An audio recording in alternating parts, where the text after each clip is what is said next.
Yes, bagaimana mempengaruhi siapapun, menaklukkan siapapun dengan satu rahasia ini. Oke, untuk bisa Anda mempengaruhi siapapun, maka yang paling utama adalah Anda harus mempengaruhi pikirannya. Kenapa mempengaruhi pikirannya? Karena ini merupakan otaknya, ya, atau sumber daripada perilakunya. Ketika informasi itu masuk ke dalam pikiran bawah sadarnya dan menjadi keyakinan, maka perilakunya pun akan berubah.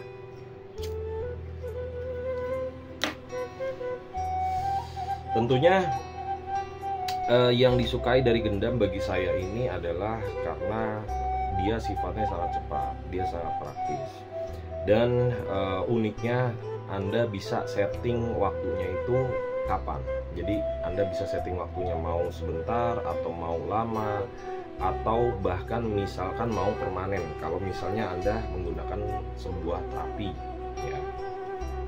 Dan yang unik dari gendam ini adalah Anda bisa melakukan satu forcing. Forcing ini adalah satu pemaksaan agar satu informasi itu masuk ke dalam bawah sadar, menjadi program, menjadi keyakinan, sehingga berubah perilakunya. Itulah yang disebut namanya gendam, seni mempengaruhi secara alamiah tanpa siapapun menyadarinya, ya.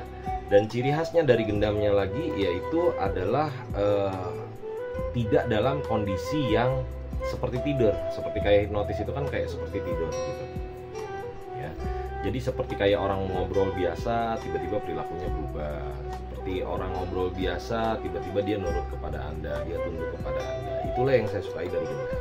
Nah, apakah gendam bisa 100% bisa merubah hal itu? Bisa. Tetapi semua teknik, semua cara itu tidak ada yang 100%. Ya, hanya 80-90. Ini adalah merupakan prediksi.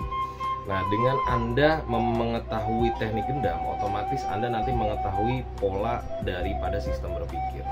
Kalau Anda tahu pola kerjanya, maka Anda mudah untuk memainkannya. Betul ya?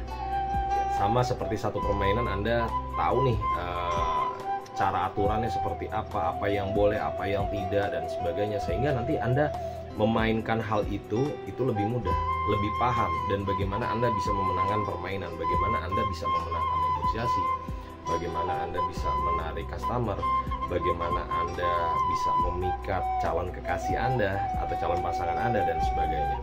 Atau misalkan Anda ingin membuat orang-orang yang punya sesuatu balas jasa kepada Anda, seperti kayak hutang, balas budi, dan sebagainya, agar mereka mengingat dan membalaskannya dengan segera atau melunasinya dengan segera. Jadi bagi saya, kenapa saya memilih gendam itu, dan banyak orang-orang yang justru dia cerdas, pendidikannya tinggi, dia lebih menyukai gendam karena sangat praktis. Ya, itu kembali lagi kepada diri Anda. Apakah Anda suka yang memang praktis? Apakah Anda suka yang prosedural? Apakah memang Anda suka dengan cara acak? Karena kenapa? Nanti kalau misalnya udah belajar gendam itu, Anda bisa ngelihat orang itu enak gitu, ya kan? Oh, orang ini begini. Oh, dia dari sini ke sini. Kayak permainan catur. Ya, artinya permainan catur itu dia bisa memprediksi nih gerakannya kemana, ya, arahnya kemana, dia mau ngomong apa sih, apa yang nanti yang dilakukan, keputusannya apa, dan sebagainya. Tapi kan itu butuh pengalaman, betul. Tetapi kalau Anda tahu polanya, itu luar biasa. Justru nanti Anda akan kaget dan kecewa, bahkan marah. Kenapa? Karena nanti orang-orang yang dekat dengan Anda ternyata kok mengkhianati Anda. Ternyata orang-orang yang dekat dengan Anda itu cuma memanfaatkan Anda aja, cuman menjadikan Anda itu sebagai boneka mainannya dia. Ya, kenapa? Karena belum ada yang mengupas gendam secara ilmiah, secara analitis, sehingga mudah dipelajari. Ya, kebanyakan di luar sana belajar gendam hanya berdasarkan mantra lah, hanya berdasarkan energi lah, isi ulang, dan sebagainya.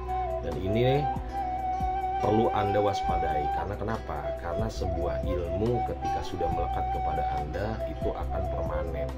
Ya, artinya apa? Artinya Anda nggak perlu isi ulang, Anda nggak perlu nanti satu ritual dan sebagainya. Yang Anda perlu adalah bimbingan, arahan. Kenapa? Untuk menyempurnakan, untuk memperbagus lagi kepada orang-orang orang yang sudah belajar gendam secara sistematis. Ya, tentunya nanti saya juga akan membantu mengajarkan Anda nih. Ya kan, coba nih seperti apa, nanti ada permasalahan-permasalahan seperti apa, cara membaca profil seperti apa, menggunakan teknik A itu bagaimana kondisinya, menggunakan teknik B itu gimana kondisinya, menggunakan teknik C itu gimana kondisinya, sehingga nanti tepat. Jangan merasa Anda belajar, wah ini ampuh banget, saya harus menggunakan teknik Z katanya kan gitu. Tetapi pada saat situasi kondisi tertentu itu tidak cocok. Pada saat situasi kondisi tertentu justru malah gagal atau bahkan berbalik kepada Anda sendiri. Ya, jadi semoga Anda lebih memahami gendam, lebih tertarik dengan gendam untuk mempelajarinya, dan saya akan berbagi kepada Anda edukasi gendam ya secara positif, secara analitis dan alamiah. Oke, salam gila dari saya.